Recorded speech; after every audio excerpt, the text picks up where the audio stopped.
पड़ोसी देश नेपाल जल रहा है। सोशल मीडिया पर लगे बैन और भ्रष्टाचार के खिलाफ जेएनजी के प्रश्नों की आग में जल रहा है नेपाल। पीएम केपी शर्मा ओली फिलहाल इस्तीफा देकर कहां हैं, किसी को नहीं मालूम। ऐसे में एक मुद्दा और चर्चा में है कि भारत और नेपाल के रिश्ते कैसे रहे। तो आपको बता दें कि ओली के शासन में भारत और नेपाल के रिश्ते खूब बिगड़े। बॉर्डर इशू से लेकर कई और मसलों पर दोनों देशों में तनातनी रही।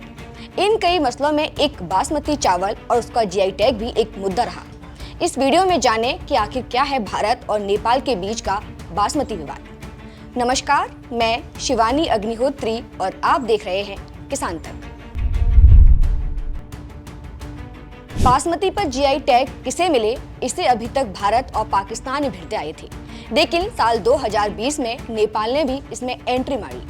नेपाल ने 9 दिसंबर 2020 को यूरोपियन कमीशन को अपना विरोध पत्र कुछ सबूतों के साथ सौंपा। इसके साथ ही नेपाल इस खेल में तीसरा खिलाड़ी बन गया। नेपाल ने कमीशन के सामने इस बात को लेकर विरोध जताया कि भारत कैसे जीआई टैग के लिए एप्लीकेशन दायर कर सकता है, जबकि जमीनी स्तर पर इसके लिए योग्य नहीं है। नेपाल का कहना था कि बासमती तो पारंपरिक तौर पर उसके यहाँ ही उगता है और ऐसे में उसके लिए ये बहुत ही स्वाभाविक है कि वो भारत की मांग का विरोध करे। नेपाल ने इसका लिखित विरोध दर्ज कराया था और इस विरोध में नेपाल ने 3 तर्क भी दिए थे। पहला तर्क था कि नेपाल में प्राचीन काल से बासमती उगाया जा रहा है और खाया भी जा रहा है। दूसरे तर्क में दावा किया गया कि नेपाल एग्रीकल्चर रिसर्च काउंसिलिंग सहित कई राष्ट्रीय और अंतर्राष्ट्रीय वैज्ञानिक रिसर्च साल 1960 के दशक से ही बासमती चावल पर काम कर रहे हैं और स्थानीय बासमती चावल की प्रजातियों को इस्तेमाल करके सुगंधित चावलों की किस्में विकसित कर रहे हैं, खास तौर पर चावल की 4 बासमती किस्मों को जो कि रजिस्टर हैं। तीसरा तर्क ये था कि नेपाली समाज में बासमती चावल गहरा सांस्कृतिक और सामाजिक महत्व है। वहीं भारत और पाकिस्तान भी बासमती पर जीआई टैग के लिए साल 2008 से लड़ते आ रहे हैं। साल 2008 में भारत और पाकिस्तान मिलकर यूरोपीय यूनियन में बासमती के लिए आवेदन करने वाले थे, लेकिन मुंबई हमलों ने इसका सहयोग रोक दिया। तभी से यह विवाद और जटिल हो गया।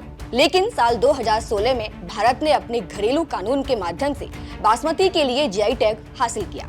साल 2018 में यूरोपियन यूनियन में प्रोडक्ट के जीआई स्टेट के लिए अप्लाई किया गया। साल 2020 में पाकिस्तान ने इसका विरोध किया और तर्क दिया कि बासमती उसकी सांस्कृतिक और कृषि विरासत का सामाजिक तौर पर हिस्सा है।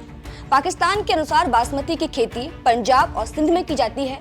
पाकिस्तान ने अपने दावे को मजबूत करते हुए साल 2021 में घरेलू स्तर पर बासमती को जीआई टैग दे दिया। असल में बासमती की खेती भारत के 7 राज्यों और पाकिस्तान के 14 जिलों में होती है। अब जहां तक बासमती चावल से जुड़े विवाद की बात है, तो ये अब भी यूरोपीय संघ यानी कि ईयू और WTO जैसे प्लेटफॉर्म पर चल रहा है। नेपाल में राजनीतिक अस्थिरता के कारण यूरोपियन यूनियन और WTO या अन्य देशों में बासमती जीआई टैग विवाद पर नेपाल का पक्ष कमजोर हो सकता है। खेती किसानी से जुड़ी ऐसी ही बाकी खबरों के लिए जुड़े रहिए किसान तक के साथ। अगर ये वीडियो आपको पसंद आया है तो इसे लाइक जरूर करें। अगर चैनल अभी तक सब्सक्राइब नहीं किया है तो कर लें और नोटिफिकेशन पाने के लिए बेल आइकन भी दबा दें।